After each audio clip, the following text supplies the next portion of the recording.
আর এখানে হচ্ছে আমাদের যেহেতু 4 দিন, আমাদের ইচ্ছা আছে শনিবারটা হচ্ছে আমরা বন্ধ রাখবো প্রতি সপ্তাহে, কিন্তু আমাদের ইচ্ছা আছে শনিবারও চেষ্টা করবো হোম ডেলিভারিটা দেবো।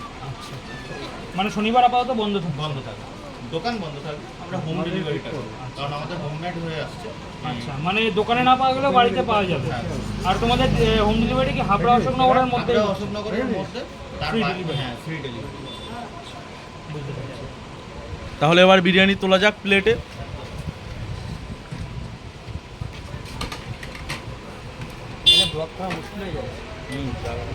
আমরা করছি পরবর্তীকালে সত্যিকারে মুশকিল, আমারও মুশকিল। রাস্তায় দুটো ভ্যান যাবে আর একদম রোডের উপর না, ওই জন্য অসুবিধা হচ্ছে। বন্ধ করে দিল। না জিআরপি এসে বন্ধ করবে না, ফুল সাপোর্ট আছে। তো গাইস দেখতেই পাচ্ছ প্লেটে বিরিয়ানি উঠছে। আচ্ছা, যে আলুটা রয়েছে এই আলুটা গোটা থাকে, মাঝখান থেকে চেড়াই করা থাকে তো, যাতে মশলাটা ভালোভাবে ঢোকে।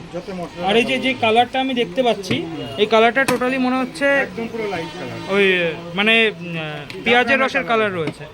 পেঁয়াজের রস আর উপরে যেটা আছে পুরো জাফরানের কালার আছে।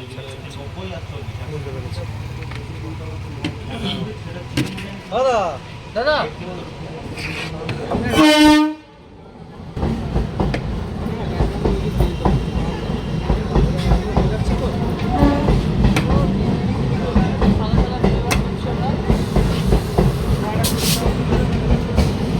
বিরিয়ানি তো হলুদ ছিল, সাদা হয়ে গেল কি করে? কালারই তো হবে, লাইট দিতে হবে। আচ্ছা, জাফরানে আর কতটা কালার দেবে তাই বলো। আচ্ছা, তোমরা কি ফুড কালার ইউজ করো? ফুড কালার ইউজ হয় না, কোনো ফুড কালার ইউজ হয় না, তাই তো? আলুর কালারটা দেখে নাও, এই এখানেই দেখো, এই যে আলুর কালারটা, এই যে চিকেনের কালারটা। আচ্ছা, তোমাদের যে হলুদ কালারটা ছিল ওটা অরিজিনাল জাফরানের কালার ছিল? অরিজিনাল জাফরানের কালার ছিল। আচ্ছা, মানে আমি প্রথমে দেখে জাফরানটা ভেবেছিলাম, ভিতরে ইউজ হয়। ভেবেছিলাম হয়তো ফুড কালার দেওয়া, সেই জন্য হলুদ রয়েছে। কিন্তু এখন যেটা দেখছি যে রাইসটা সম্পূর্ণ সাদা রয়েছে, হালকা হালকা দু চারটে হলুদ রাইস রয়েছে। আচ্ছা, মানে বাড়িতে আমাদের যেরকম বিরিয়ানি তৈরি করা হয় সেরকম।